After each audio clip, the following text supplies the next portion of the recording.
ಶ್ರೀ ಗುರುಭ್ಯೋ ನಮಃ ಹರಿ ಓಂ ಪೂಜ್ಯಾಯ ರಾಘವೇಂದ್ರಾಯ ಸತ್ಯಧರ್ಮರತಾಯ ಚ ಭಜತಾಂ ಕಲ್ಪವೃಕ್ಷಾಯ ನಮತಾಂ ಕಾಮಧೇನವೇ. ಸಮಸ್ತ ಶ್ರೀ ಸರಳ ಪರಿಹಾರ ಜ್ಯೋತಿಷಾಲಯ ಸದಸ್ಯರೆಲ್ಲರಿಗೂ ಈ ನಿಮ್ಮ ರಾಘವೇಂದ್ರ ಹರ್ತಸ ಗುರುಜಿ ಮಾಡುವ ನಮಸ್ಕಾರಗಳು.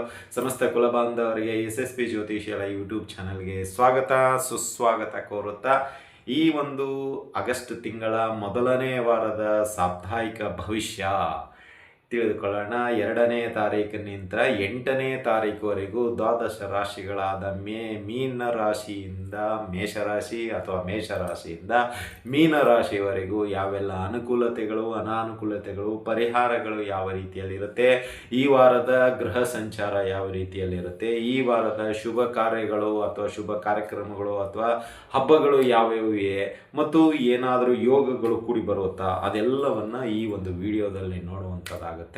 ಇನ್ನೂ ನಮ್ಮ ಚಾನಲ್ಗೆ ನೀವು ಸಬ್ಸ್ಕ್ರೈಬ್ ಆಗಿಲ್ಲ ಅಂದರೆ ಸಬ್ಸ್ಕ್ರೈಬ್ ಆಗಿ ಅಂತ ತಿಳಿಸುತ್ತಾ ಬನ್ನಿ. ಹಾಗಾದರೆ ತಡ ಮಾಡದೆ ಈಗ ಗ್ರಹಗಳ ಒಂದು ಸಂಚಾರ ನೋಡೋಣ.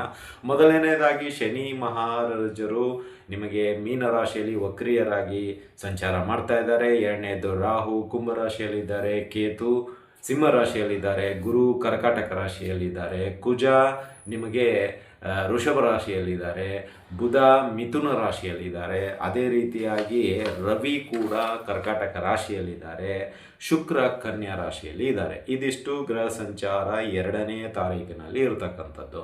ಇನ್ನು 3ನೇ ತಾರೀಕು ಕುಜ ವೃಷಭ ರಾಶಿಯಿಂದ ಮಿಥುನ ರಾಶಿಗೆ ಬರುವಂಥವ್ರಾಗ್ತಾರೆ.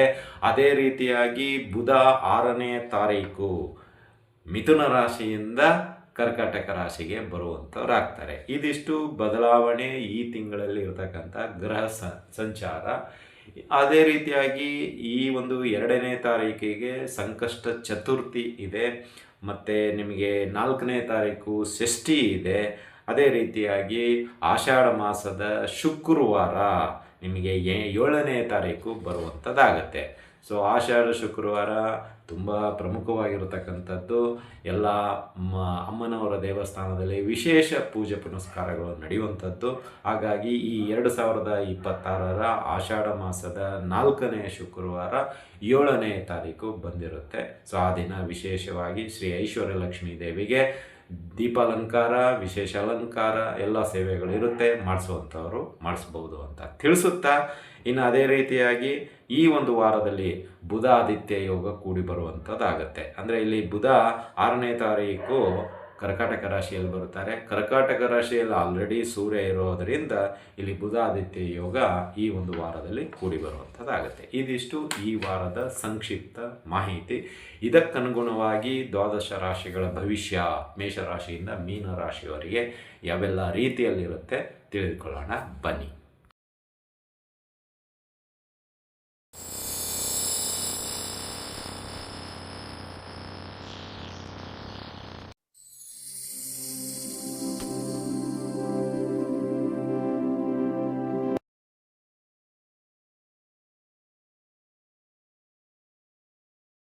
ರಾಶಿಗಳಲ್ಲಿ 12ನೇ ರಾಶಿ ಹಾಗೂ ಕೊನೆಯ ರಾಶಿಯಾಗಿರ್ತಕ್ಕಂತಹ ಮೀನರಾಶಿ. ಈ ಮೀನರಾಶಿಯವರಿಗೆ ಈ ಒಂದು ಸಾಪ್ತಾಹಿಕ ಭವಿಷ್ಯ ಯಾವ ರೀತಿಯಲ್ಲಿ ಇರುತ್ತೆ ಅದನ್ನು ತಿಳ್ಕೊಳ್ಳೋಣ ಬನ್ನಿ. ಇಲ್ಲಿ ಒಂದು ನಿಮಗೆ ದೈವಿಕ ಕೃಪೆ, ದೇವರ ಕೃಪೆಯಿಂದ ಕೆಲಸ ಕಾರ್ಯಗಳು ಸುಲಭವಾಗಿ ಲಾಭದ ಕಡೆಗೆ ಬರುವಂಥದ್ದಾಗುತ್ತೆ. ಅಂದರೆ ಸುಲಲಿತವಾಗಿಯೂ ಆಗ್ಬೋದು, ಸುಲಭವಾಗಿ ಆಗ್ಬೋದು, ಅಥವಾ ಕೆಲಸಕ್ಕೆ ಇರತಕ್ಕಂಥ ಅಡೆತಡೆಗಳು ದೂರವಾಗ್ಬೋದು. ಸೊ ಇಲ್ಲಿ ನಿಮಗೆ ಮೀನರಾಶಿಯವರಿಗೆ ಈ ಒಂದು ವಾರದಲ್ಲಿ ಪ್ರಮುಖ ಹೆಜ್ಜೆಗೆ ಒಂದು ರೀತಿಯಲ್ಲಿ ಮೊದಲನೇ ಮೆಟ್ಟಲು ಶುಭವಾರ್ತೆಯೊಂದಿಗೆ ಪ್ರಾರಂಭ ಆಗುತ್ತೆ ಅಂತಲೇ ಹೇಳ್ಬೋದು. ಅಂದರೆ ಈ ವಾರ ಎಲ್ಲೋ ನಿಮಗೆ ಈ ಒಂದು ಆಸ್ತಿಗೆ ಸಂಬಂಧಪಟ್ಟಂತೆ ಏನೋ ಒಂದಿಷ್ಟು ತೊಂದರೆಗಳಿದ್ದವು, ಅಥವಾ ಏನೋ ಲಾಯರ್ ಕೆಲವು ಸಾಕ್ಷಿಗಳನ್ನು ಕೇಳಿದ್ದ, ಅಥವಾ ಕೆಲವು ಬೇರೆ ಡಾಕ್ಯುಮೆಂಟ್ಸ್ ಕೇಳಿದ್ರು ಅಂದ್ಕೊಳ್ಳಿ, ಅದು ತುಂಬ ಪ್ರಯತ್ನ ಪಡ್ತಾ ಇದ್ರಿ ಇದೆ, ಬಟ್ ಟೈಮಿಗೆ ಸಿಗ್ತಾ ಇಲ್ಲ.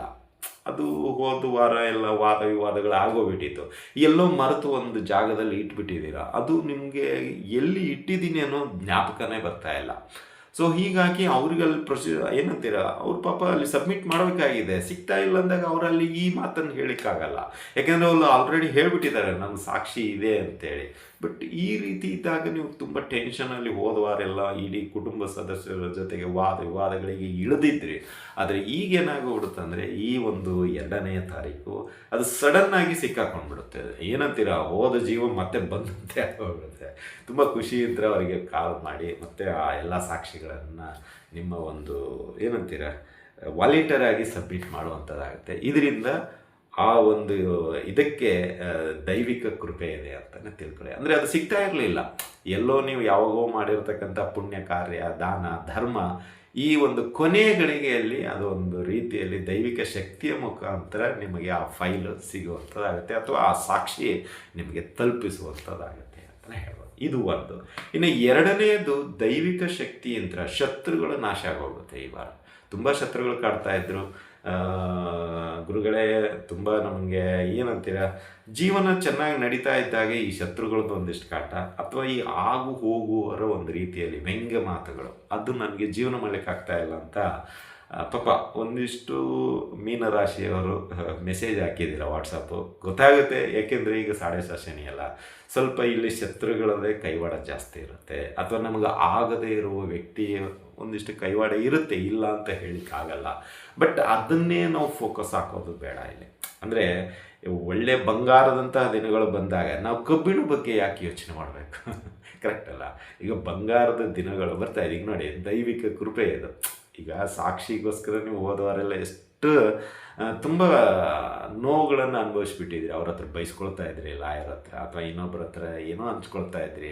ಮನೆಯವರು ಬೈತಾ, ನೀವು ಎಲ್ಲಿಟ್ಟಿದ್ದಕ್ಕೆ ನಮ್ಮನ್ನ ಯಾಕೆ ಇದು ಮಾಡ್ತೀರಾ, ಹಾಗೆ ಹೀಗೆ ಅಂತ ಅವರು ಅಂತ ಇದ್ರು. ಅಥವಾ ನಿಮ್ಮ ಫ್ರೆಂಡ್ ಕೇಳಿದ್ರೆ, ಅಯ್ಯೋ ಮಾರಾಯ ನೀ ಎಲ್ಲೋ ಇಟ್ಬಿಟ್ಟು ನನ್ನ ಕೇಳಿದ್ರೆ ನಾನೇನು ಮಾಡಲಿ ಅಂತ ಅವನು. ಈ ರೀತಿಯಲ್ಲಿ ಏನೋ ಒಂದಿಷ್ಟು ಆಗಿಬಿಟ್ಟಿರುತ್ತೆ. ಬಟ್ ಈ ವಾರ ದೈವಿಕ ಕೃಪೆ ನೋಡಿ ಹೇಗಿದೆ, ಕೊನೆ ಗಳಿಗೆಯಲ್ಲಿ ನಿಮ್ಮನ್ನು ಎತ್ತಿ ಹಿಡಿದಿದೆ. ಅಂದರೆ ಕಷ್ಟಕ್ಕೆ ಹಿಂಜರಿಕೆ ಬೇಡ, ಅಥವಾ ಅಂಜಬಾರದು. ದೇವರಿದ್ದಾನೆ ಅನ್ನೋದಕ್ಕೆ ಇದೊಂದು ಬಲವಾದ ಕಾರಣ. ಹಾಗಾಗಿ ಇಲ್ಲಿ ಶತ್ರುಗಳು ಬರ್ತಾರೆ ಹೋಗ್ತಾರೆ, ನೀವು ಫೋಕಸ್ ಹಾಕಬೇಡಿ. ಅವ್ರ ಶತ್ರುಗಳಂತ ಕನ್ಸಿಡರ್ ಮಾಡಿದ್ದೀರಾ, ಜಸ್ಟ್ ಇಗ್ನೋರ್ ಇಟ್ ಅಷ್ಟೇ, ಮುಗಿದೋಯ್ತು. ಇಲ್ದಿದ್ದು ಏನಾಗುತ್ತೆ ಅಂದರೆ ಈ ಬಂಗಾರ ನಾಳೆ ನಿಮಗೆ ಬಂದ್ರೂ ವೇಸ್ಟ್ ಆಗೋಗ್ಬಿಡುತ್ತೆ. ಅಂದರೆ ಅಷ್ಟು ನೋವು ನೀವೇ ತಿಂತಾ ಇದ್ದೀರಲ್ಲ, ದೇವರು ಅಯ್ಯೋ ಇವನಿಗೆಲ್ಲ ಕೊಟ್ಟರು ಇವನು ಇನ್ನೂ ಹಳೇ ಲಹರೆಯಲ್ಲೇ ಇದ್ದಾನೆ ಅಂತ ತಿಳ್ಕೊಂಡು ಅವ್ನು ಮುಂದೆ ಹೋಗ್ಬಿಡ್ತಾನೆ ಅಷ್ಟೇ. ತಲೆನೇ ಕೆಡಿಸ್ಕೊಳ್ಳೋದಿಲ್ಲ. ಇಲ್ಲಿ ತಲೆ ಕೆಡಿಸ್ಕೊಂಡು ಅನುಭವಿಸೋದು ಯಾರು? ನಾವುಗಳು. ಹಾಗಾಗಿ ನಾವು ಹೇಳೋದಿಷ್ಟೇ, ಒಳ್ಳೆಯ ಅವಕಾಶ ಬಂದಾಗ ಖಂಡಿತವಾಗಿ ಮೂವ್ ಮಾಡಿ. ಏನಾದರೂ ತೊಂದರೆಗಳಿದ್ದರೆ ಅದನ್ನು ಸರಿಪಡಿಸ್ಕೊಳ್ಳೋಣ ಮುಂದಿನ ದಿನಗಳಲ್ಲಿ ಅಂತ ನಾವು ಹೇಳ್ತಾ ಇದ್ದೀವಿ.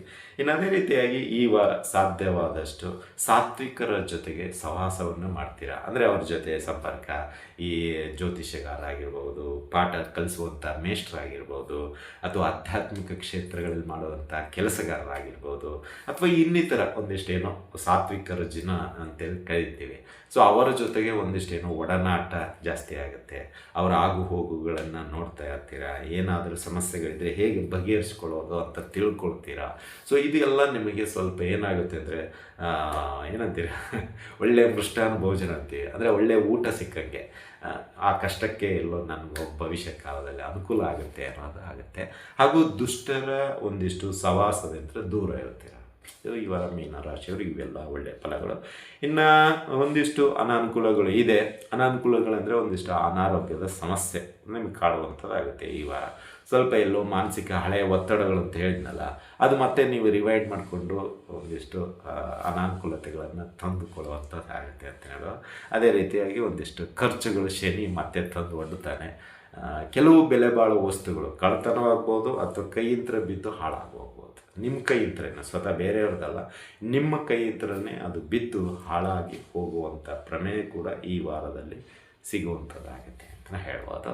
ಇನ್ನು ಪರಿಹಾರದ ವಿಷಯಕ್ಕೆ ಬರೋದಾದರೆ ಮೀನರಾಶಿಯವರಿಗೆ ಈ ವಾರ ಸಾಧ್ಯವಾದಷ್ಟು ನೀವು ಈ ವಾರ ಒಂದು ರೀತಿಯಲ್ಲಿ ಏನಂತೀರ, ಶನಿದೇವರ ಆರಾಧನೆ, ಶನಿದೇವರ ಸ್ತೋತ್ರ, ಶನಿದೇವರ ಅಷ್ಟೋತ್ತರಗಳನ್ನು ಪಠಣೆ ಮಾಡಿ. ಅದೇ ರೀತಿ ಈ ಒಂದು ವಾರ ನೀವು ಸಾಧ್ಯವಾದಷ್ಟು ಬಡವರಿಗೆ, ವಯಸ್ಸಾದವರಿಗೆ ಕೈಲಾದಷ್ಟು ಸಹಾಯ ಮಾಡಿ. ಸೊ ಇದರಿಂದ ಶನಿದೇವರ ಒಂದು ಅವಕೃಪೆ ಏನಿದೆಯೋ ಅದು ದೂರವಾಗುವಂಥದ್ದಾಗುತ್ತೆ ಅಂತ ಹೇಳ್ಬೋದು. ಇದಾಗಿತ್ತು ಈ ವಾರದ ಸಾಪ್ತಾಹಿಕ ಭವಿಷ್ಯ ಮೀನರಾಶಿಯವ್ರದ್ದು. ಈ ಒಂದು ಭವಿಷ್ಯ ನಿಮ್ಗೆ ಇಷ್ಟ ಆಗಿದ್ದರೆ ಲೈಕ್ ಮಾಡಿ, ಜಾಸ್ತಿ ಇಷ್ಟ ಆಗಿದ್ದರೆ ಶೇರ್ ಮಾಡಿ, ಹಾಗೂ ನಮ್ಮ SSB ಜ್ಯೋತಿಷ್ಯಾಲಯ ಯೂಟ್ಯೂಬ್ ಚಾನಲನ್ನು ಸಬ್ಸ್ಕ್ರೈಬ್ ಮಾಡ್ಕೊಳ್ಳಿ ಅಂತ ತಿಳಿಸುತ್ತಾ ಇಲ್ಲಿಗೆ ವಿಷಯ ಮುಗಿಸ್ತಾ ಇದ್ದೀವಿ. ಮತ್ತು ಮುಂದಿನ ವಿಷಯದೊಂದಿಗೆ ಭೇಟಿಯಾಗೋಣ. ಅಲ್ಲಿವರೆಗೂ ಶುಭಮಸ್ತು, ಶುಭಂ ಭೂಯಾತ್, ಸರ್ವೇ ಜನಃ ಸುಖಿನೋ ಭವಂತು.